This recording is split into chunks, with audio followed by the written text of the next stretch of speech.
Bonsoir à tous et bienvenue dans le Grand JT. Tout de suite, le sommaire. Plus de 13 000 élèves étaient encore sans affectation quelques semaines après la rentrée scolaire. Alors la faute à qui et surtout que faire? Comment expliquer cette situation? On en parle dans quelques minutes avec nos invités. En seconde partie d'émission, nous vous emmènerons au théâtre avec les créateurs du spectacle La malédiction de la sorcière. Dans sa chronique, Charlotte Sauvager fera la lumière sur le mouvement Femmes, Vie, Liberté et la bataille qui se joue en Iran. Mais tout de suite, on fait le point sur l'actualité de l'éducation du jour avec Charlotte. Bonsoir Charlotte. Bonsoir. Alors aujourd'hui, le procès de l'assassinat de Samuel Paty qui a commencé 4 ans après la mort du professeur d'histoire-géographie. Un procès avec beaucoup d'attentes.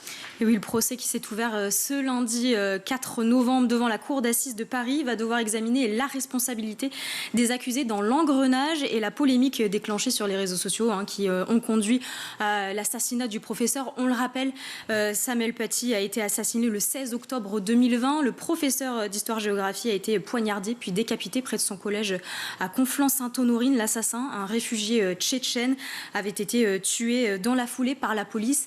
À l'origine de tout ça, une élève de 13 ans qui avait alors accusé le professeur d'histoire-géographie de discrimination envers les musulmans lors d'un cours sur la liberté d'expression. Une version qui avait été reprise massivement sur les réseaux sociaux et notamment par des personnes mal intentionnées. Alors, vous l'avez dit, l'assassin de Samuel Paty a été tué juste après, sa décapitation par la police. Qui sera donc jugé pendant ce procès? Bien, 8 personnes, 7 hommes et donc une femme. 2 proches de l'assassin sont renvoyés pour complicité d'assassinat terroriste. Ils sont soupçonnés d'avoir eu une connaissance précise du projet de l'assassin. Ils encourent la perpétuité. 6 autres personnes sont jugées pour association de malfaiteurs terroristes et criminels, une peine passible de 30 ans de réclusion. L'objectif pour la famille de Samuel Paty, tout simplement comprendre la responsabilité de chacun dans cette affaire et une condamnation à la hauteur. C'est ce qu'a expliqué Virginie Leroy, avocate des parents de Samuel Paty, qui a été invitée d'Amandine Burgot sur RTL ce matin. Alors, ils attendent que toutes les responsabilités, et c'est très important pour eux, parce qu'on le sait, c'est un engrenage, il y a 8 accusés là à ce procès, 8 accusés qui vont être jugés, que toutes les responsabilités soient examinées, soient jugées, soient condamnées. C'est ça leurs attentes, c'est qu'on ne laisse rien passer. La ligne de la défense des accusés, mettre en avant un engrenage dans lequel leur responsabilité serait en quelque sorte diluée. Or, pour Maître Leroy, s'il y a bien eu un engrenage terrifiant, tout ça n'a rien du hasard. Terrifiant et organisé. Et c'est le volet organisation aussi qu'on va décrypter et qui est très important. J'entendais une conférence de presse de certains avocats de la défense qui avaient l'air de dire que finalement, de tomber sur ces vidéos, c'était une aubaine pour le meurtrier, comme si tout ça était dû au hasard. Il n'y a aucun hasard dans l'assassinat de Samuel Paty. Aucun. Aucun hasard, ça veut dire qu'il aurait pu être évité? Ça veut dire qu'il aurait pu être évité, et puis ça veut dire aussi que si les 8 accusés dans le box n'avaient pas commis ce qu'ils ont commis, Samuel serait vivant. Si l'attente est grande, c'est aussi parce que les faits ont marqué la France, mais surtout parce que les proches de Samuel Paty ont aujourd'hui besoin de justice et pour certains de pouvoir tourner la page, comme Mathias, ancien collègue du professeur d'histoire-géographie, qui le sait. Ce procès est une étape importante pour sa vie professionnelle et personnelle. Il s'est confié au micro de France Info. Ça fait 4 ans que notre collègue a été assassiné, dit-il. On a hâte de savoir ce que le jugement et le verdict vont donner. Ça va être une nouvelle page qui va se tourner. Ça va boucler quelque chose. Le procès de l'assassinat de Samuel Paty s'est donc ouvert aujourd'hui et se terminera le 20 décembre prochain. Pour rappel, c'est le 2e procès sur cette affaire. L'année dernière, 6 mineurs ont été condamnés par un tribunal pour enfants à des peines allant de 14 mois de prison avec sursis jusqu'à 6 mois de prison ferme. Dans l'info, toujours, les réseaux sociaux sont plus que jamais pointés du doigt. Aujourd'hui, c'est le réseau social TikTok qui est assigné en justice par 7 familles en France. Et oui, c'est un peu David contre Goliath. 7 familles françaises ont en effet assigné l'un des réseaux sociaux les plus puissants du monde via leur collectif Algos Victima. C'est une première en Europe. Ces familles unies dans la douleur ont vu malheureusement leur vie bouleversée après les suicides et tentatives de suicide de leurs enfants. Alors, qu'est-ce qui est reproché à TikTok? Eh bien, tout tout simplement d'exposer les enfants à de nombreuses vidéos faisant la promotion du suicide, de l'automutilation ou encore des troubles alimentaires. Objectif donc pour ces familles, faire reconnaître la responsabilité du réseau social sur la dégradation de l'état de santé mentale et physique de leurs enfants. Écoutez Maître Laure Boutron-Marmion, qui est avocate pénaliste spécialisée dans la défense des mineurs et qui a été sur France Info ce matin. Il faut quand même savoir que justement pour ces jeunes qui sont déjà fragiles, c'est double peine pour eux sur TikTok, puisqu'ils sont inondés jusqu'à 12 fois plus de contenu de ce type. Aujourd'hui, il n'est plus possible de la part des plateformes de réseaux sociaux et en particulier de TikTok d'adopter encore ce discours qui consisterait à dire que ce n'est pas leur affaire puisque ce n'est pas leur contenu. Non, aujourd'hui, il n'est plus possible de parler comme ça à partir du moment où c'est eux qui ont créé l'application, c'est eux qui ont créé le design, c'est eux encore qui ont créé le fil pour toi. Donc, ils sont à la manœuvre. Et j'en veux pour preuve qu'en Chine, la version chinoise est beaucoup plus édulcorée et ces contenus-là n'ont pas lieu d'être. Ce sont donc les algorithmes, vous l'entendez, mis en place par la plateforme qui sont aujourd'hui mis en avant. Pourtant, selon la charte de TikTok, qui est utilisée par plus de 21 millions d'utilisateurs en France, le réseau s'engage à, je cite, proposer un environnement sûr et bienveillant. La charte nous dit même, nous nous engageons à fournir aux adolescents et aux familles des outils et des ressources pour aider chacun dans son parcours de bien-être numérique. Une charte, évidemment, pas du tout en adéquation avec le témoignage de la mère de Charlize, une adolescente qui s'est donc suicidée. L'algorithme a capté le style de ses recherches et lui a proposé d'autres contenus qui ont été de pire en pire sur la dépression ou encore des scarifications. TikTok a amplifié son malaise. On a malheureusement l'habitude que les réseaux sociaux soient pointés du doigt dans ce genre d'affaires. Pour l'avocate de ces familles, il leur est donc au changement et elle a pour but aussi d'essayer de soulager un tant soit peu les familles et pourquoi pas de faire changer les lois. Écoutez. Déjà, je cherche à réparer la souffrance de tous ces parents et de tous ces mineurs en souffrance dans ce dossier-là. Je rappelle quand même que 2 d'entre eux se sont donné la mort. Et puis, si effectivement cette action-là peut avoir un impact plus grand encore et plus global et puisse inciter la plateforme à réviser sa politique commerciale, évidemment que les familles l'appellent de leur vœu. Il y a des lois aujourd'hui, mais il faut qu'on aille plus loin. On a la loi effectivement de la majorité numérique qui impose en France une majorité à 15 ans. On a le DSA à l'échelle de l'Union européenne qui impose Digital et qui donne plus, effectivement, plus de contraintes aux plateformes de réseaux sociaux. Mais à mon sens, il faut effectivement que la pression soit beaucoup plus sentie sur ces sociétés. Et on le rappelle, c'est important si vous avez besoin d'aide, si vous êtes inquiet ou si vous êtes confronté au suicide d'un membre de votre entourage, il existe des services d'écoute anonymes. La ligne Suicide Écoute est joignable 24 heures sur 24, 7 jours sur 7 au 01 45 39 40 00. D'autres informations sont aussi disponibles sur le site du ministère de la Santé. On passe désormais au budget de l'éducation. Les députés annulent en commission la suppression des postes d'enseignants. Et oui, c'est une victoire pour la gauche, mais surtout une victoire pour les enseignants. Souvenez-vous, le gouvernement avait décidé le 10 octobre dernier la suppression de 4000 postes d'enseignants lors de sa présentation du budget 2025. Une annonce qui avait évidemment suscité de vives réactions des syndicats enseignants qui avaient évoqué, je cite, une véritable saignée. Dans le détail des postes d'enseignants en moins, le premier degré public, donc maternel et élémentaire, avait été touché avec une baisse de 3155 postes. Le second degré public, collège et lycée, c'était avec 180 postes et 700 postes dans le privé selon le ministère. Donc la semaine dernière, les députés sont revenus en arrière. Ils ont annulé en commission des finances à l'Assemblée la suppression de ces postes. Un signal fort envoyé avant les prochains débats dans l'hémicycle. Toujours est-il que le député insoumis Paul Vannier, à l'origine de cet amendement, s'est réjoui sur X. Victoire, c'est donc-il écrié. En commission des finances, mon amendement demandant le rétablissement des 4000 postes d'enseignants supprimés par le budget Barnier est adopté. Un soulagement, on verra donc si cette victoire en appelle des prochaines pour les insoumis, auteur de nombreux amendements dans ce budget 2025 qui fait déjà beaucoup parler de lui. Sans transition, on parle du rappeur Nekfeu qui est accusé de viol et de violence sexuelle par son ex-compagne. Et oui, c'est l'un des rappeurs préférés des plus jeunes. Il est effectivement dans la tourmente à 34 ans. Ken Samaras, de son vrai nom, fait l'objet d'accusations de violence sexuelle et de viol à plusieurs reprises de la part de son ex-conjointe. C'est en tout cas ce qu'a annoncé l'avocate de cette dernière sur X. Ma cliente, je cite, a dénoncé auprès des services de police des faits de violence psychologique, sexuelle et physique commis durant leur relation, soit près de 4 ans. Dans son communiqué intitulé « Affaire Nekfeu », sur X, l'avocate ajoute quelques détails à cette plainte, précisant « Après des années vécues dans le silence et la peur, elle ne dispose plus d'autre choix que de partager cette affaire publique au vu du traitement judiciaire différencié dont elle pâtit depuis plusieurs mois. En effet, avant de mettre en avant cette plainte sur les réseaux sociaux, elle avait déjà dénoncé cela une première fois en 2023. Selon l'avocate de la victime présumée, les policiers d'un commissariat parisien avaient alors refusé de prendre sa plainte. La jeune femme avait donc adressé un courrier au procureur de la République de Paris pour enfin pouvoir être entendue par un autre service et ainsi pouvoir déposer officiellement plainte contre le rappeur.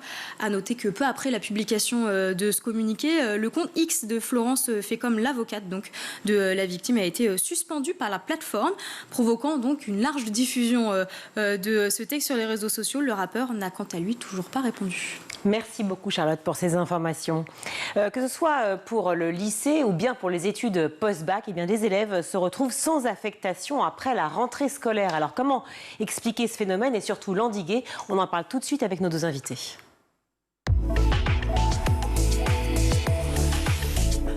Pour en parler, je suis ravie d'accueillir Farida Amrani. Bonjour. Bonjour. Merci d'être avec nous, Farida. Vous êtes députée LFI de l'Essonne. Également Jérôme Teilhard qui est avec nous. Bonjour Jérôme.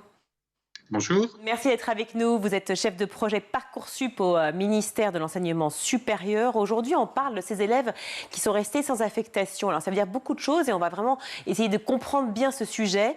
Des affectations qui n'ont pas été déjà données au mois de juin, juillet. Donc, évidemment, des angoisses terribles à la fois pour ces élèves, pour leurs familles. On le comprend bien sûr. Là, on disait, et je reprends votre petit document, Farida Amrani, sur la proposition de loi, mais on va y revenir, que vous avez faite. En septembre 2024, plus de 13 000 élèves, 13 800 exactement, majoritairement des lycéens, se trouvaient encore sans affectation, tandis qu'ils étaient plus de 27 000 à la rentrée précédente. Alors, j'aimerais que... Est-ce que vous êtes donc député dans l'Essonne, Farida Amrani, on parle de combien d'élèves exactement? Est-ce qu'on a un chiffre? Parce que c'est très flou. Alors, c'est très très flou, personne n'est capable de nous donner un chiffre précis. Moi, je vais me baser sur les chiffres qui ont été donnés par le ministère de l'Éducation, qui parlait en septembre de 13 800 lycéens sans affectation. Oui. Alors, nous, en juillet, pour vous donner un ordre d'idée, les parents d'élèves, en fait, la FCPE donnait un chiffre de plus de 3 000 élèves sur l'Essonne, rien que sur l'Essonne, sans affectation, ce qui est énorme. Ça veut dire que des élèves qui se retrouvent en seconde, en première... Alors, voilà, il faut faire la distinction pour ce qu'on appelle les élèves non affectés. C'est-à-dire qu'il y a des élèves qui sortent de 3e, qui ont moins de 16 ans, avec une obligation d'être scolarisés, et donc qui vont soit en lycée professionnel, soit en lycée en apprentissage, soit en lycée général, je veux dire, en seconde normale. Technologique, oui. En dehors de la technologie. Peu importe, c'est un choix de l'élève. Donc, il a eu un conseil de classe, les professeurs ont validé son passage en seconde ou en seconde pro ou en seconde technologique, etc. Et beaucoup d'élèves se retrouvent, en fait, sans affectation. Ils n'ont pas d'affectation. Ils n'ont pas un lieu en se disant en septembre, vous allez rentrer dans tel lycée, dans telle filière, etc. Alors ça, c'est une première voie. La deuxième chose? La deuxième chose, après, il y en a qui ont été affectés. Ça, je fais la différence. Je ne parle même pas de ceux-là. Ceux qui ont été affectés, mais qui ont été affectés dans des lycées très loin de chez eux. Alors ça, c'est effectivement un nouveau problème. Ça, c'est un nouveau problème. Et on va en parler, bien sûr, notamment avec Jérôme Teilhard qui va nous répondre sur cette question. J'aimerais juste qu'on soit assez large sur la situation. Jérôme Teilhard, comment ça se fait qu'on se retrouve avec des difficultés, effectivement, d'affectation d'élèves aujourd'hui, sachant que la situation s'est améliorée quand même depuis un an? Alors, je voudrais peut-être, pour revenir sur les propos antérieurs, bien distinguer ce qu'est la question de l'affectation de collégiens dans un lycée, ce qui est de la question différente de l'affectation de lycéens dans leur poursuite d'études post-bac. Pour ce qui concerne Parcoursup, qui ne traite que de l'affectation post-bac, c'est-à-dire vers les formations à l'université, dans les BTS, les classes préparatoires ou d'autres écoles. On a une situation qui effectivement s'est améliorée. Cette année, au terme de la procédure Parcoursup, on avait 134 lycéens que l'on continuait à accompagner parce qu'ils nous avaient sollicité sans qu'on soit en capacité de trouver une réponse qui soit satisfaisante pour eux au regard de leur projet et de la capacité à réussir. Donc 134 sur, je le rappelle, un nombre de lycéens au départ de la procédure Parcoursup qui était de l'ordre de 645 000. Donc vous voyez, il y a un travail très important qui se fait dans les académies de manière à la fois mobiliser ces jeunes sans solution lorsqu'ils le sont au mois de juillet. Nous les appelons individuellement, nous leur envoyons des messages et nous essayons chacune dans les académies de trouver des solutions avec les acteurs professionnels, avec des proviseurs, avec des directeurs DUT, avec des responsables de formation à l'université, de manière à ce qu'on ait la réponse la plus adaptée à la fois au profil du lycéen, à son projet d'études post-bac et puis à la capacité à réussir. Parce que je crois que ça ne serait pas de bon conseil que d'affecter un élève sur une formation qui ne l'intéresse pas ou dans laquelle il ne va pas réussir. Donc c'est ce travail de coups humains, en quelque sorte, qui est fait dans les académies et je tiens à saluer ce travail-là parce que c'est vraiment un travail de compréhension des besoins du jeune et d'essayer d'apporter une réponse adaptée à lui et à sa famille. Une réaction, Farid Amrani. J'aimerais bien que ça se passe comme ça, monsieur, mais dans la réalité, c'est pas du tout ça. Je vais vous donner un exemple très précis. Effectivement, Parcoursup, là, je vais vraiment parler de Parcoursup, oui. Donc post-bac. Des jeunes qui ont fait là j'ai en tête un exemple, mais parmi d'autres, parce que j'en ai plein, un exemple bien précis.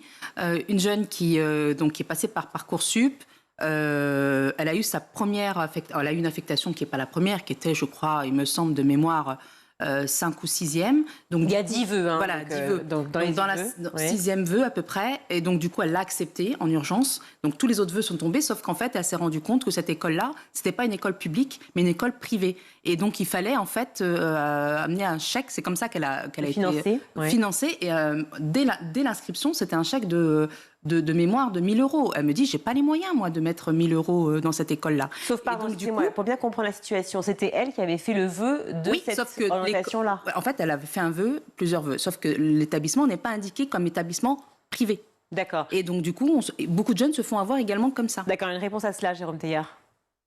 Moi, je suis un petit peu étonné parce qu'aujourd'hui, sur Parcoursup, l'information sur le statut, est-ce que c'est un établissement public, est-ce que c'est un établissement privé, privé sous contrat, privé sans contrat avec l'État, elle figure sur Parcoursup. Chacun peut aller le consulter, mais vous soulevez un point qui est important, effectivement, c'est ces éléments-là qui concernent le statut des formations, ça doit être des éléments qu'on valorise, qu'on porte à l'attention parce que c'est un élément de choix important. Donc, tous ces éléments-là qui figurent, on sera encore amené à mieux encore les identifier de manière à ce qu'il n'y ait pas d'erreur faite par une lycéenne comme vous avez pu l'évoquer. Mais je pense qu'il faut distinguer une situation individuelle qui est une situation de choix des candidats qui sont sans proposition d'admission. Là, c'est ceux dont on parle aujourd'hui et que nous essayons d'accompagner. Mais vous avez raison, l'accompagnement que nous faisons auprès des lycéens, il y a à la fois l'accompagnement à faire au moment où ils formulent des vœux et de les faire de manière éclairée, en apportant, et c'est des informations qu'on souhaite apporter, est-ce que c'est un établissement public ou pas? Est-ce que cet établissement, quels sont ses frais de scolarité? Cette information, elle est obligatoire sur Parcoursup. 3, est-ce que cette formation est éligible pour recevoir des bourses sur critères sociaux? Donc voilà tout un ensemble d'informations que sur Parcoursup, on s'engage à afficher, que l'on demande aux formations d'être transparentes, parce que, comme Madame la députée l'a dit, c'est un élément de choix important pour les lycéens. Donc cette information, elle existe. S'il faut encore la valoriser, on le fera pour que chacun puisse choisir en pleine conscience et en pleine connaissance de cause. Pour bien comprendre aussi, parce que c'est effectivement, il y a un premier facteur qu'on vient d'évoquer, mais pour bien comprendre en fait qu'est-ce qui se passe, pourquoi on est dans une situation où malgré tout, vous le dites, c'est un nombre restreint par rapport au nombre de lycéens, 645 000, je ne sais plus quel chiffre vous avez évoqué, mais 134 effectivement, ça reste peu, mais ça reste quand même beaucoup trop malgré tout. Comment on explique qu'il n'y ait pas d'affectation réelle pour ces élèves-là? Est-ce que c'est une démographie en hausse? Enfin, quelle est la raison évoquée? Oui, vous savez, il y a à la fin de Parcoursup, le ministre Patrick Excel a eu l'occasion de le dire, il y a 130 000 places vacantes. Donc, ce n'est pas forcément un sujet de place. En tout cas, c'est un sujet d'adéquation. On a aussi des lycéens parfois qui ont des dossiers fragiles par rapport à des champs d'affectation qu'ils ont souhaités et sur lesquels on souhaite les accompagner. Donc, il y a des lycéens peut-être plus difficiles à accompagner que d'autres au regard du différence entre les vœux qu'ils avaient exprimés et puis la réalité de la situation, de leur capacité à réussir. Mais, encore une fois, notre travail qui se fait est un travail non seulement d'essayer de trouver une place, mais au-delà, essayer de trouver une solution qui soit pertinente au regard de la situation de l'élève. C'est ça notre priorité. Et évidemment, chaque année, l'objectif, c'est qu'on soit à 0. Mais je crois qu'au-delà des chiffres, ce n'est pas tellement la question des chiffres, c'est nous avions 19 000 candidats qui nous ont sollicités pour avoir un accompagnement au terme de la phase Parcoursup. Il y en avait 134 que nous n'avions pas réussi encore à accompagner. Et je le dis, après la fin du mois de septembre, ils ont encore été accompagnés par les académies parce que c'est un travail sans relâche pour essayer de s'adapter et de trouver ce qui finalement soit une vraie solution pour ces jeunes. C'est ça notre objectif et notre priorité. Je l'entends très bien, hein, mais excusez-moi, j'ai l'impression que vous ne m'avez pas répondu à la question en fait. Pourquoi on se retrouve avec 134 élèves qui n'ont pas d'affectation? Parce que vous pouvez avoir des élèves qui n'avaient fait sur Parcoursup qu'un seul vœu. Évidemment. Vous avez des élèves dont la différence entre leur dossier constitué et puis la capacité à réussir dans une formation est telle que certaines formations n'ont pas pu les admettre. C'est ça la réalité aussi sur l'ensemble. Je rappelle que Parcoursup, c'est 1 million de candidats au total. Hein. Il y avait 645 000 lycéens. Vous avez convenu vous-même que 134, c'est pas beaucoup. C'est beaucoup moins qu'il y avait il y a quelques années. On était encore mieux que le résultat de l'an dernier. Et notre objectif est toujours de faire mieux, bien sûr. Mais il y a un moment, on prend aussi en compte la réalité du niveau des élèves, c'est-à-dire de leur capacité à réussir dans une formation et les propositions qu'on peut leur faire. Mais chaque élève est accompagné, c'est ça l'important, c'est qu'on puisse aussi, et certains élèves vont des fois trouver des solutions finalement qui ne sont pas dans une formation post-bac, qui sont dans une autre type de solution parce que nous les avons accompagnés. C'est ça aussi notre travail que l'on fait en partenariat avec l'éducation nationale, en partenariat aussi avec la région. Chacune des régions de France est aussi mobilisée pour arriver à trouver une solution. Ça peut être aussi par l'apprentissage.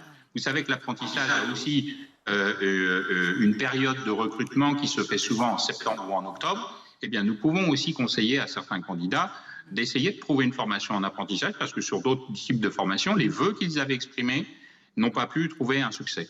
Mais alors, est-ce que c'est pas justement contraire au principe du vœu? C'est-à-dire qu'on choisit quelque chose et là, on les pousse à aller vers l'apprentissage. Peut-être une réaction, Farida Amrani? Oui, parce qu'en fait, quand vous dites il reste 134 élèves sans affectation, ça, c'est les 134 qui ont demandé de l'aide. Combien d'élèves n'ont pas demandé de l'aide et qui sont toujours en attente? Il y en a beaucoup. Est-ce que vous êtes en capacité aujourd'hui de nous dire il y a les 134 qui ont fait une demande d'aide, mais combien à côté ne l'ont pas fait? Ça, c'est important. J'aimerais bien savoir si vous avez ce chiffre-là. Ensuite, j'allais vous parler de l'apprentissage, en fait, quand vous avez dit on les oriente. Oui, en fait, c'est ce qui arrive aujourd'hui. La plupart des jeunes qui n'ont pas d'affectation, parce qu'il n'y a pas de place, parce que, en fait, on leur dit c'est bouché, allez plutôt dans sur tel secteur. Le secteur qui leur est proposé, c'est quand même des secteurs où on a besoin de main-d'œuvre. Quelque part. Moi, c'est comme ça que je le vois, hein, et en tout cas dans ma circonscription. Et donc, on leur propose d'aller faire de l'apprentissage. Mais vous savez que l'apprentissage, c'est quand même très dur. Quand je dis très dur, allez trouver un patron qui vous prend en apprentissage. En tout cas, dans les quartiers, aujourd'hui, ça, il n'y a pas. Alors, c'est une façon de renvoyer justement la faute aux entreprises. Hein. Voilà, c'est un peu toujours la question qu'on se pose. Est-ce que ministère, entreprise... c'est toujours assez curieux. Une réponse à ça, s'il vous plaît, Jérôme Teilhard, bien sûr. Non, l'objectif n'est pas de renvoyer sur les autres la responsabilité. Puis encore une fois, l'objectif, c'est pas nous qui orientons un élève vers tel ou tel type de solution. C'est qu'est-ce que lui exprime comme attente. Et c'est à partir des attentes. Pour répondre à Madame la députée, on avait 645 000 lycéens. Quand les lycéens n'avaient pas de proposition, ils ont été appelés individuellement. On leur a vraiment envoyé un message individuel. Il y a eu une conversation avec eux pour les convaincre, de demander un accompagnement lorsqu'ils en avaient besoin. Certains ne le font pas parce qu'ils ne le souhaitent pas. Certains ont d'autres solutions. Je rappelle qu'il y a d'autres formations en dehors de Parcoursup. Je rappelle que certains ont, et je pense notamment aux bacheliers professionnels dont le diplôme permet un accès à l'emploi, certains préfèrent et priorisent l'accès à l'emploi plutôt que l'accès à une formation. D'autres sollicitent l'accompagnement. Ils étaient de l'ordre de 19 000. Ces chiffres sont publics, hein, ils ont été donnés par le ministère. Et parmi ces 19 000, il y en a 134 qui, à la fin du mois de septembre, nous continuions à les accompagner parce que nous n'avions pas encore trouvé de solution adaptée à leur projet. Et encore une fois, que ce soit une formation sous statut étudiant, que ce soit une formation ou en apprentissage, ce qui compte sur Parcoursup, c'est toujours le candidat qui a le dernier choix, c'est lui qui exprime un vœu, une attente. Simplement, nous pouvons dialoguer avec lui pour savoir quelles sont ses attentes, quelles sont ses demandes, quelle est la manière dont finalement, au regard des propositions qui peuvent lui être faites, il souhaite se positionner. Donc voilà, il y a un vrai dialogue, je voudrais le dire, et que je rends hommage au travail que font les académies. C'est un travail vraiment cousu main pour s'adapter à la réalité des besoins, à la réalité des formations, et essayer de trouver les meilleurs équilibres permettant de tenir compte des attentes des uns et puis des capacités d'accueil des autres. Tout changement amène souvent, effectivement, pas mal de contradictions, ou en tout cas de reproches. Est-ce que APB, c'était mieux, finalement? Pas forcément? Moi, je vous dirais pas ça. Enfin, évidemment, Parcoursup a correspondu à une amélioration du dispositif parce que c'est comment mieux s'adapter. Vous voyez, par exemple, vous avez évoqué le dispositif d'accompagnement. Ce dispositif d'accompagnement, il n'existait pas sous APB. Mais encore une fois, moi, je suis pas là pour revenir à savoir si tel ou tel système était meilleur. Ce qui est important, c'est les solutions que l'on trouve à chacun des lycéens qui soient adaptées et personnalisées. Et puis, je le reprends parce que vous avez raison d'interroger sur ces enjeux qui sont importants. Chaque année, il y a une évaluation de Parcoursup qui est faite par un baromètre et un institut. Cette année, c'était l'Institut CSA qui, de manière indépendante, fait un sondage d'opinion auprès des lycéens sur ce qu'ils pensent de Parcoursup, sur leurs attentes, sur ce qu'ils ont apprécié, ce qu'ils n'ont pas apprécié. Et c'est cet élément-là qui nous guide chaque année dans les améliorations que l'on peut faire pour avoir un système qui est toujours le plus adapté, le plus personnalisé aussi à chacune des attentes des lycéens. Merci d'avoir été avec nous sur le Grand JT et je vais rester avec Farida Amrani. Merci Jérôme Teilhard d'avoir participé au Grand JT. Farida Amrani, on continue ensemble si vous le voulez bien pour parler évidemment de ce qui se passe dans l'Essonne. Je rappelle que vous êtes député LFI de l'Essonne, mais aussi de ce qui se passe, parce que c'est quand même assez... c'est l'illustration de ce qui se passe aussi dans le reste de la France, de ces élèves qui sont sans affectation. Effectivement, pour le coup, on ne parle pas de post-bac, de l'après-bac, mais avant le bac, des affectations qui se font souvent, effectivement, en troisième ou seconde, et des élèves qui se retrouvent affectés soit très loin géographiquement de leur lieu de résidence, soit dans des filières qu'ils ne souhaitent pas. Soit on leur propose le redoublement, purement et simplement. Comment c'est possible? Et bien voilà. Donc moi, c'est la troisième rentrée scolaire où je me bats. En fait, depuis que je suis députée, je me bats. Je ne connaissais pas forcément cette problématique-là, et je l'ai découverte à la rentrée 2022. Et il y avait un nombre important d'enfants sans affectation en sortie de troisième. C'est-à-dire qu'ils ont eu leur brevet. Le conseil de classe a statué qu'ils pouvaient aller en seconde, donc avec un passage. Et en fait, la plupart attendaient tout le mois de juin, tout le mois de juillet. Partaient, pour ceux qui avaient la chance de partir en vacances, partaient en vacances, mais en n'ayant aucun retour, savoir où est-ce qu'ils allaient être affectés à la rentrée. Mais avec un dossier qui leur permettait de passer en classe supérieure, d'accord. Bien sûr, voilà, bien sûr. Ah non, aucun redoublement demandé. Voilà. D'accord. Non, aucun redoublement demandé. C'est des passages avec des avis des fois favorables, voire très favorables, et pas d'affectation. Et donc du coup, les parents, moi j'ai été sollicitée comme ça, et je me suis rendu compte qu'en fait, la loi n'était pas appliquée. C'est-à-dire qu'on a l'obligation de scolariser au moins jusqu'à 16 ans. Tous les enfants doivent être. Et en fait, on s'est rendu compte que dans le département de l'Essonne, il n'y avait pas. C'est-à-dire qu'on leur disait, comme vous n'avez pas d'affectation, attendez chez vous, restez chez vous. Restez chez vous le temps qu'on vous trouve une place quelque part. Vous avez sollicité le DAZEN, vous avez fait même une proposition de loi en septembre dernier qui probablement espère passer. Quelles seraient les avancées et les protections des élèves si celle-ci effectivement est... Si cette proposition de loi qui est transpartisane passe, elle va juste en fait donner un peu de tranquillité à ces familles et à ces jeunes. Je le rappelle, c'est des jeunes enfants. Je veux dire, c'est des ados, ils ont 13, 14, 15 ans pour certains. Et qui se retrouvent en fait dans une situation où ils ont le sentiment tout simplement d'être discriminés déjà. D'accord, mais on va légiférer. On va légiférer en fait pour que l'affectation soit obligatoire à la rentrée scolaire. Mais une affectation obligatoire, elle peut aussi être pas forcément au bénéfice de l'élève. Je m'entends quand je dis ça, c'est-à-dire que ça peut être aussi à plusieurs centaines de kilomètres de chez lui. C'est la problématique. Plusieurs centaines de. Alors, on a plusieurs problématiques dans l'Essonne notamment. Le département est un département qui est en expansion, c'est-à-dire qu'il y a un taux de naissance qui est important par rapport à... De naissance et puis d'habitants qui d'habitants qui viennent dans l'Essonne. On s'y plaît en Essonne. Voilà, en Essonne, voilà, terre d'avenir, voilà. c'est ce qu'on dit. Ouais.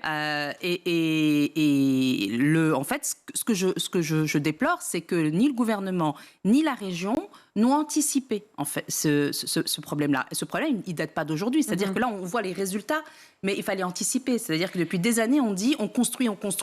Si on construit, c'est un département qui est jeune, donc automatiquement, on va avoir des collégiens, donc des lycéens. Et donc, Alors, vous dites qu'ils n'ont pas anticipé. Pour autant, je vois que la région Île-de-France va créer de nouvelles places ces prochaines années, avec des extensions de 600 places à la fois au lycée Nadar à Draveil, apparemment, prévu pour rentrée 2025, au lycée Ampère aussi à Morsan-sur-Orge, mais pour 2028, c'est un peu loin, certes. Enfin, c'est à venir. Donc, des améliorations quand même qui sont prévues pour les 3 prochaines années. Ils sont prévus pour les 3 prochaines années, mais encore, ça fait 3 ans en fait qu'on se bat pour avoir ces classes-là.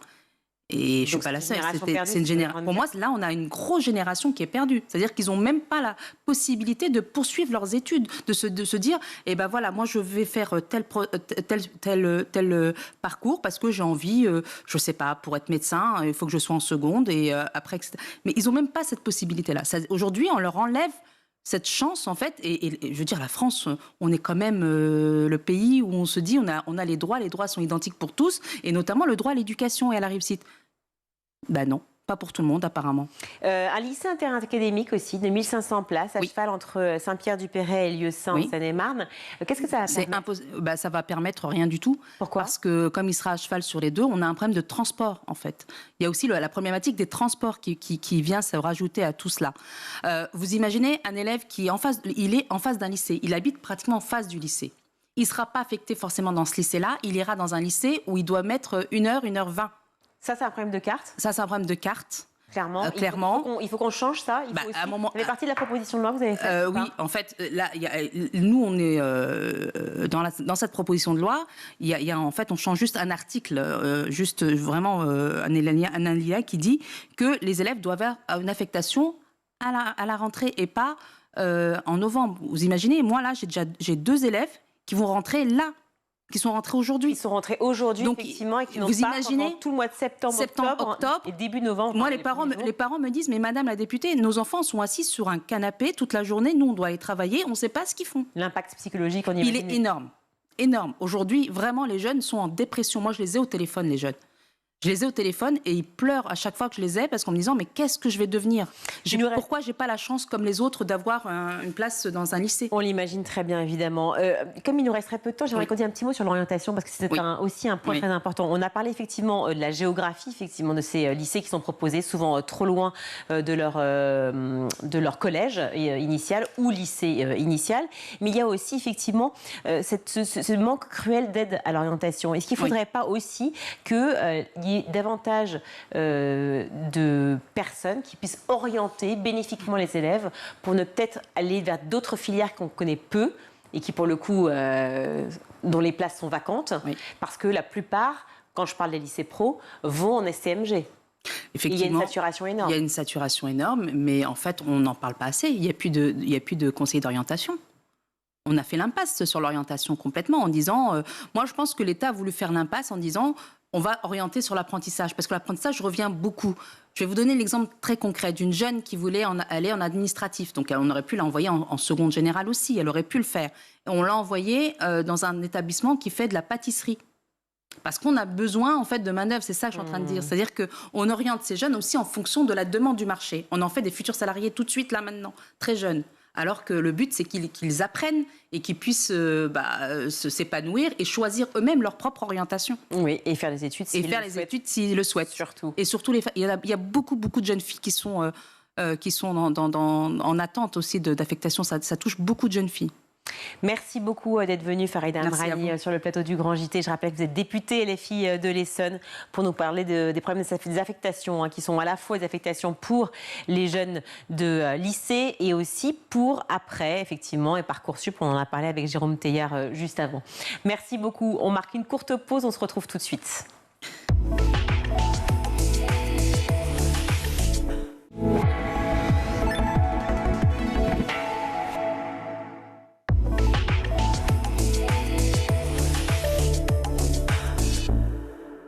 De retour dans le Grand JT, je suis ravie d'accueillir Michel Voletti. Bonjour. Bonjour. Merci d'être avec nous sur le plateau du Grand JT. Vous êtes metteur en scène de La Malédiction de la sorcière. Absolument. Évidemment, on parlait de cette malédiction.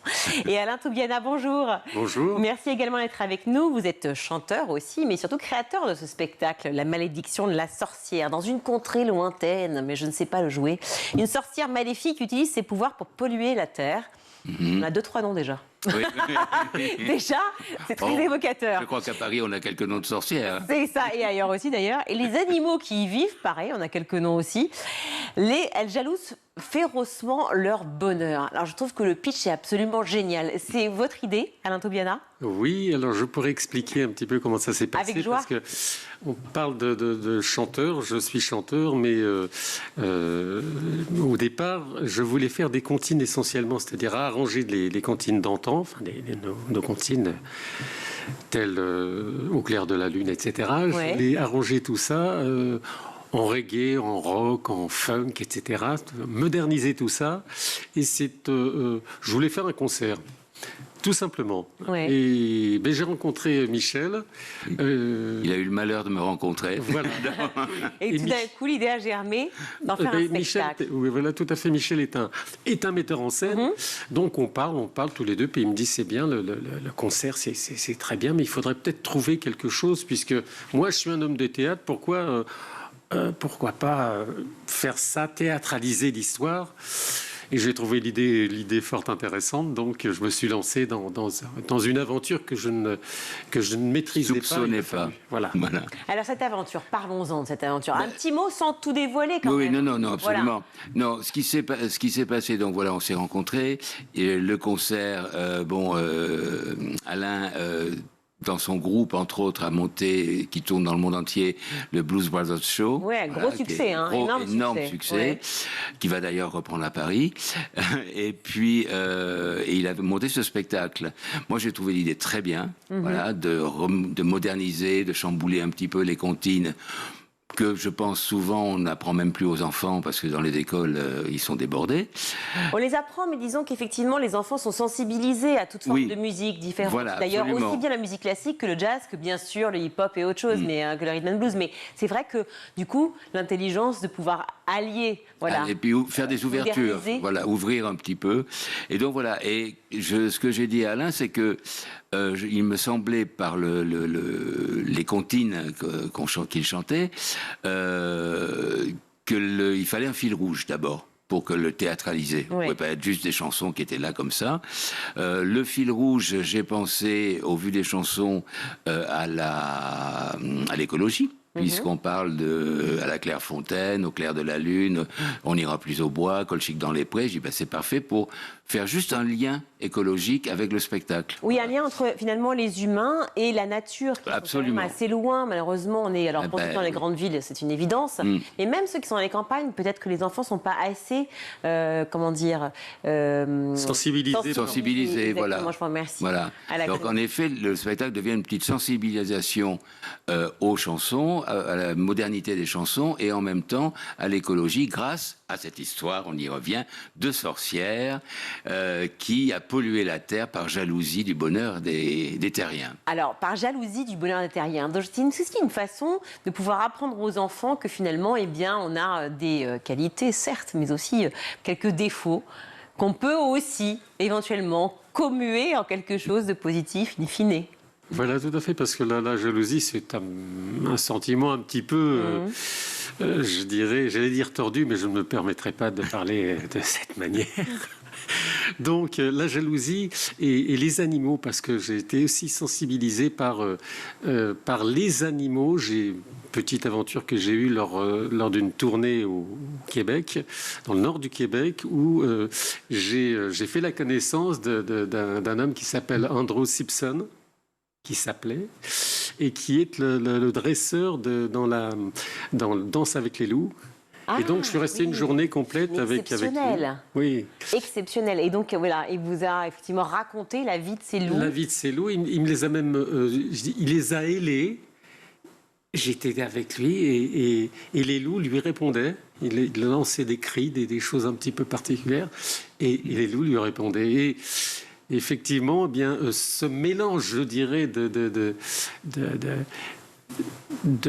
d'animaux et de théâtre et de musique vraiment, j'ai été très séduit par tout ça. Voilà, quoi. Comme on parlait d'écologie sans parler des animaux, c'est aussi oui, absolument, forcément. qui sont touchés en priorité même avec toute la pollution de la terre, des plantes et de l'air. Comme les humains, sauf que les humains, on parle d'humains, mais on ne parle pas d'animaux. Qui sont des humains. Voilà, tout à fait. Eh oui, il ne faut pas l'oublier quand même. Et qui subissent la pollution, effectivement, comme nous d'ailleurs. Absolument. Alors c'est un univers, on a écrit, j'ai vu le communiqué de presse, je trouve assez intelligent, qui raconte en fait vouloir intégrer des éléments visuels inspirés d'Alice au Pays des Merveilles et de l'univers de Tim Burton. Vous êtes fans tous les deux de Tim Burton? Ah oui, moi totalement. Totalement, absolument. Oui. Et c'est vrai que le transfigurer dans un théâtre, un spectacle, c'est évidemment magique, mais c'est pas chose facile. Non, alors il y a un expert ici de l'image 3D qui m'avait montré des tas d'images qu'il avait faites pour le concert un petit peu comme ça. Et c'est là où mon travail de metteur en scène, c'est vraiment, il y a 3 musiciens et le chanteur. Donc c'est pas une mise en scène théâtrale, mais c'est une mise en scène d'images et presque de cinéma, avec des images 3D, voilà, de réalisation. Donc mon travail, moi, ça a consisté surtout à élaguer trop de photos par le plaisir de ce monsieur de 14 ans qui prenait un pied énorme avec les photos qui sont sublimes, qui apportaient ce côté Tim Burton. Et moi, j'ai voulu, comme c'était les enfants aussi, mélanger un petit peu Alice au Pays des Merveilles à Tim Burton, parce que je trouve que ça correspond tout à fait. Parfaitement. Voilà.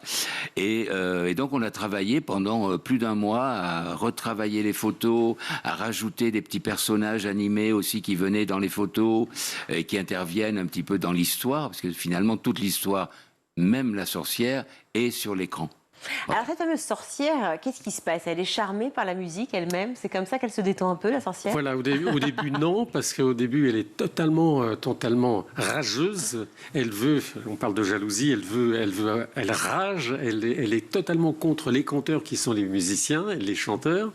Et puis elle finit par être séduite par les comptines d'amour d'un seul coup. Elle revient.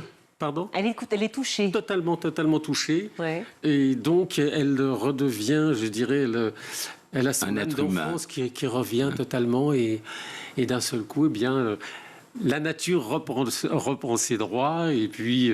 et surtout, elle est touchée quand démarrent les comptines d'amour, les histoires d'amour. La blonde, auprès de ma blonde, le château, les marches du palais, etc. Et là, elle commence à dire non, pas de romantisme, pas d'histoire d'amour, je vais craquer.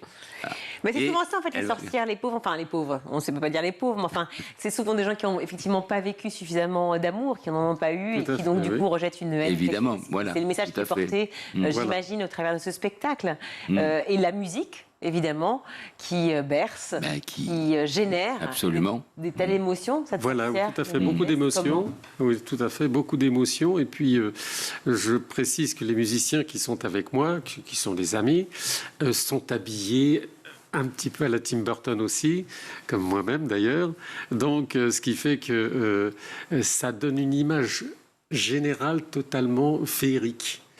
À un moment donné, d'ailleurs, en parlant de féerie, nous nous retrouvons en Somalie, donc une comptine sur la Somalie, et je pars de scène et on me retrouve sur l'écran en train de danser avec un tigre. Très bien. Ça me laisse rêveuse. Voilà. Je ne l'ai pas encore vu, mais je pense que rien que ce pitch-là vaut son petit pesant de cacahuètes. Voilà. Alors, donc, ça veut dire qu'on imagine un tigre, c'est bien ça? Oui, un tigre. Oui. Fait du hip-hop. Un tigre qui fait du hip-hop. Tout à fait. On peut déflorer la bande-son ou pas? Oui, bien sûr. Oui, absolument. Alors, allez-y. Qu'est-ce qu'on a comme titre phare? Titre phare, la Clairefontaine. Ouais. La Clairefontaine, au clair de la lune, auprès de ma blonde, Colchique dans les prés, au marche du palais. Enfin, des choses qui sont... Mais version hip-hop, c'est laquelle? Parce que ça m'intrigue. Alors, c'est la Somalie, qui est une... Il y en a une autre ou pas? Qui est une contine... Non. C'est la seule dans laquelle intervient ce fameux tigre, justement, qui va danser avec Alain. Et également... C'est le seul moment où, comme la sorcière, à ce moment-là, est amie avec les conteurs, elle a lâché sa rage et il l'invite à partir en Somalie pour lui montrer les animaux. Et c'est le seul moment dans les images où on voit des animaux vrais. On voit des girafes, des éléphants, etc. Fantastique, voilà. Fantastique. Des images que vous avez récupérées auprès de qui ? Que j'ai récupéré, ça fait presque 6 mois, 1 an que je récupère un petit peu à droite à gauche. Ouais. Bon, alors donc cette fameuse sorcière finit donc du coup par réaliser ses erreurs, s'adoucir avec le temps, comprendre que la jalousie est un vilain défaut évidemment, pour rendre à la terre sa pureté. Voilà. Sa pureté. Les enfants réagissent comment ? Alors, je ne sais pas comment ils vont réaliser. Moi, l'idée que j'avais eue au départ était de faire en sorte que ce spectacle musical soit un peu comme une invitation aux parents, en sortant du spectacle, d'aborder le sujet de l'écologie avec leurs enfants. Bien sûr. C'est pas de donner une leçon avec le spectacle du tout, mais d'ouvrir la porte à une conversation entre les parents, les grands-parents, les enfants, sur l'écologie, sur la nature, sur les animaux, pour un peu les sensibiliser. Et oui, c'est ce que provoque l'art, toujours. On essaie. Bravo à vous deux d'être venus à la fois sur ce plateau et surtout de proposer ce spectacle, donc La Malédiction de la sorcière. On rappelle où ça se joue ? Absolument. S'il vous plaît. Alors ça se joue tous les samedis à partir du 7 décembre à 15h à comment ils ont changé de nom ? La scène parisienne, voilà. Qui est juste à côté des Folies Bergères. Génial, voilà. Parfait, donc à Paris. Et tous les jours pendant les vacances scolaires. Soit à pied, soit en vélo. Enfin, c'est Paris maintenant, ça change, ça évolue. Et donc tous les jours pendant les vacances scolaires à 15h également. Oui, alors les vacances scolaires viennent d'être finies, mais il y en aura d'autres. De Noël. Voilà. De Noël. Voilà. Et à partir donc du 7 décembre, 7-14, les vacances de Noël. Génial. Merci à vous deux, Michel Voletti, metteur en scène. Et merci Virginie. Alain Toubiana, qui est aussi créateur du spectacle. Et puis vous faites partie du spectacle, simplement. Ah bah oui. Oui, absolument, il faut le dire. Voilà. Il faut. Alors, peut-être une erreur, d'ailleurs, c'est la première fois que je vois un tigre, d'ailleurs, c'est peut-être une petite erreur, un tigre en Somalie. Il y en a très peu et j'ai pu le faire venir. Mais voilà. Mais c'est pas mal. C'est pas mal. Oui, c'est un conte. Ça peut le rappeler toujours pareil. Oui, exactement, vous avez le droit. La poésie, on a tous les droits. Voilà. Merci. On va retrouver Charlotte pour sa chronique.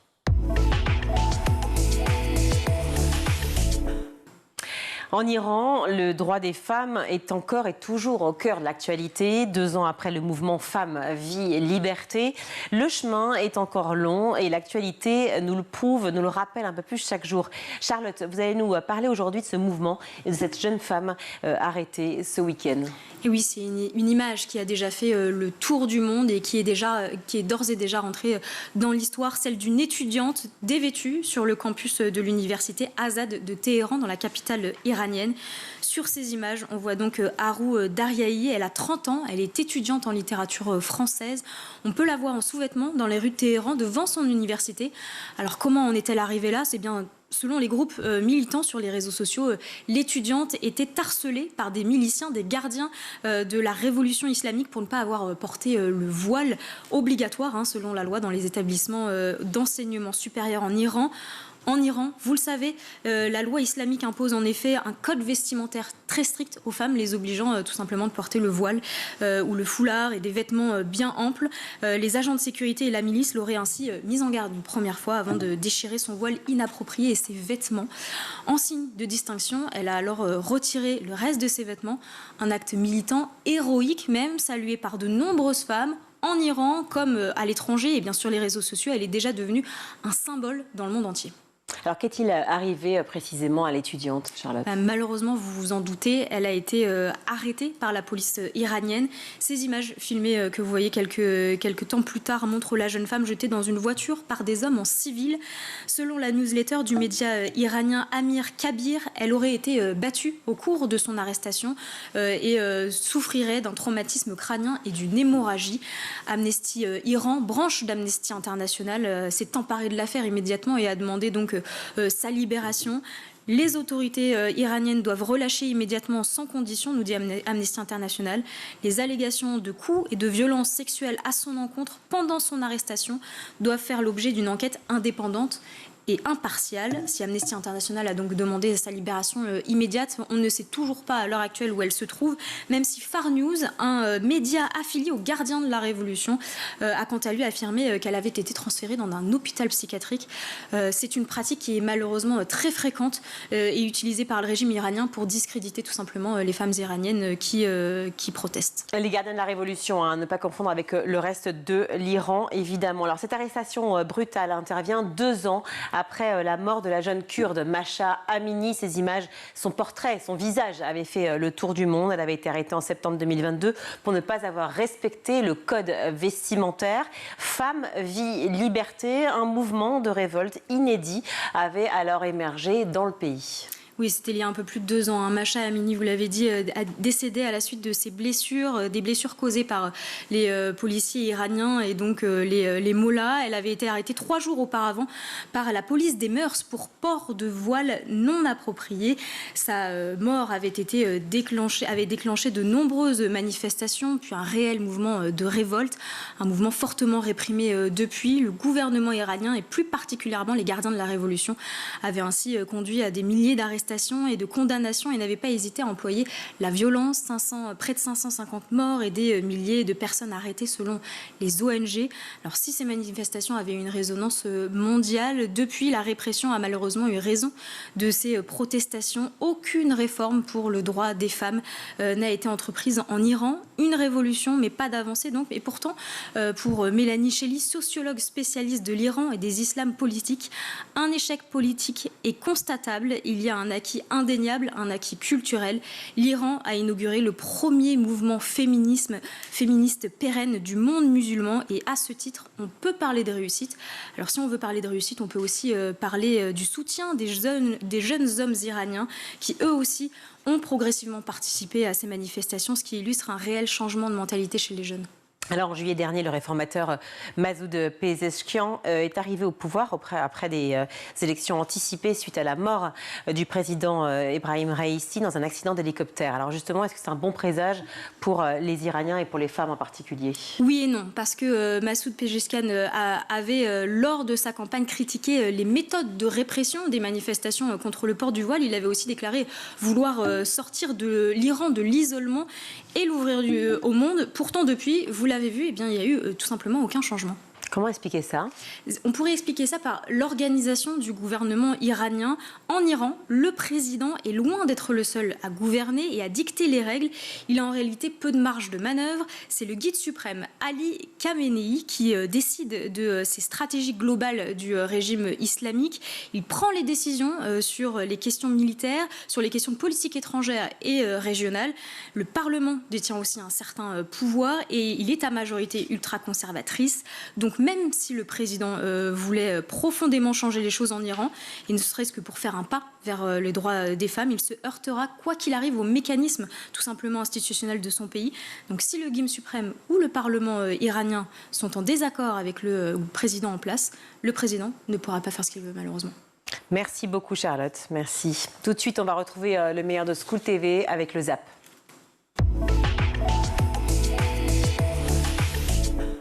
Émilie Henrot, un élève chiant ne l'est jamais pour nous embêter, je vous cite. Vraiment? Oui, désolée pour ce terme. Oui. Je crois que vous avez mis des guillemets, si j'ai bien compris. J'ai mis des guillemets et je crois que je m'excuse aussi d'avoir utilisé. Non, on en revient à cette histoire d'étiquette, en fait. L'élève qui perturbe et l'élève qui ne rentre pas dans le cadre, il a probablement une très bonne raison de le faire. Et j'essaye, moi, de me placer de son point de vue, d'essayer de comprendre ce qui se passe pour lui, pour éviter justement l'escalade de « arrête, ça suffit ». J'en ai marre, t'es puni, des cris, etc. Alors il y a énormément de clés, de conseils, d'analyses dans votre ouvrage. Arrêtons-nous un peu sur je vais pas dire la colonne vertébrale, mais enfin quelque chose qu'on retrouve beaucoup, c'est tout ce qui a trait à la gestion des émotions, qui est un sujet absolument central pour vous. Comment vous le découvrez et pourquoi est-il central? Je crois que je vais rendre hommage à ma sœur aînée qui lisait des livres, qui elle m'a introduite à la communication non violente. De Marshall Rosenberg, et je l'ai vue s'occuper de ses enfants, parce que je suis plus jeune qu'elle, et quand j'ai eu mes propres enfants, en fait, forte des lectures qu'elle m'avait conseillées, et puis de l'exemple qu'elle m'a donné, je me suis dit qu'il y avait, oui, un autre possible, en fait, qu'on pouvait sortir de ce système d'accusation, d'agressivité, de punition, Et donc ça a commencé comme ça, avec mes débuts de maman aussi. Pas du tout pendant votre formation, par exemple. Ah non. On vous en a non, fait bien mais on en parle de plus en plus. Le mot bienveillance est rentré dans les programmes il y a quelques années. C'est tout nouveau.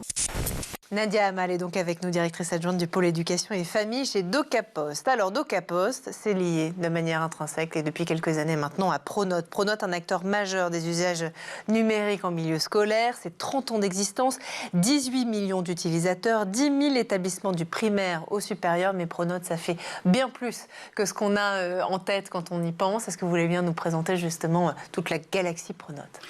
Vous avez presque tout dit. C'est vrai. Je vais rajouter peut-être quelques petits éléments, mais oui, en fait, Pronote, aujourd'hui, c'est le logiciel de vie scolaire qui est installé dans quasiment tous les collèges et les lycées publics en France. C'est une histoire qui a 30 ans et qui s'est fait avec un travail vraiment de co-construction avec les chefs d'établissement. Et les familles, puisque les élèves, les enseignants, les familles se connectent à Pronote, mais le début de l'histoire, c'est l'emploi du temps, qui est le socle aujourd'hui d'un établissement avec un logiciel qui s'appelle EDT et qui aide les chefs d'établissement à créer l'emploi du temps que tout le monde attend patiemment à la rentrée. On peut dire ping-pong ou il faut dire tennis de table en 2024 en France? On dit ce que vous voulez, on peut dire ping, ce qu'on dit entre nous en tout cas. En tout cas, on est des pongistes, donc le ping-pong, on ne peut pas enlever ce terme-là, même si ça a été souvent collé à l'image loisir, mais vu que la famille du tennis de table prend un petit peu l'ensemble, prenez le terme qui vous fait le plus de facilité. Est-ce qu'on est encore sur nos petits nuages à la fédération, avec ce qui s'est passé pendant les Jeux Olympiques, notamment avec les frères Lebrun? Pas que, mais notamment. Avec les frères. Oui, c'est sûr que l'été olympique a été très beau pour le tennis de table français. Il est encore beau, là l'automne arrive. Mais bon, là je vois une photo des championnats d'Europe où Alexis et Félix sont champions d'Europe en double. Alexis est champion d'Europe en simple. On est mardi, il y a 48 heures, Félix vient de gagner un WTT Champions. C'est les deuxièmes plus gros tournois mondiaux qui existent à Montpellier, donc dans leur ville natale. Donc non, la fédération, elle ne dort pas, mais elle est en train de rêver.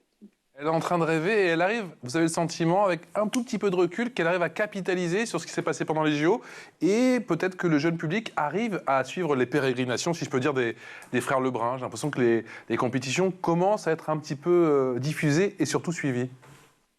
Ouais, depuis début 2024, avant que tout cet engouement s'emballe, on a eu la chance, la fédération, il y a un partenaire aujourd'hui, RMC Sport, qui a contractualisé avec la fédération internationale pour diffuser toutes les compétitions internationales. Les championnats d'Europe étaient sur une autre chaîne. Voilà, l'équipe qui sont des chaînes gratuites aujourd'hui, que ce soit en ligne ou directement sur la télé.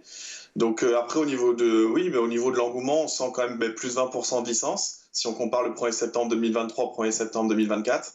Donc il y a un vrai engouement, autant chez les jeunes, mais aussi chez les gens qui reprennent après des années d'arrêt, beaucoup chez le public loisir. Je pars du principe que pour se sentir bien, il faut qu'on se sente à sa place, qu'on se sente reconnu et des choses très basiques. Et un enfant qui se sent pas très bien à sa place, qui a l'impression qu'il va pas réussir, qu'il n'est pas au niveau, qui est gêné par la présence d'un autre, cet enfant-là, en fait, il va pas être bien disposé à travailler. Donc, je pense que prendre en compte son émotion, l'aider à se sentir bien, va faire en sorte qu'il va pouvoir se mettre au travail et qu'il va avoir des bons résultats.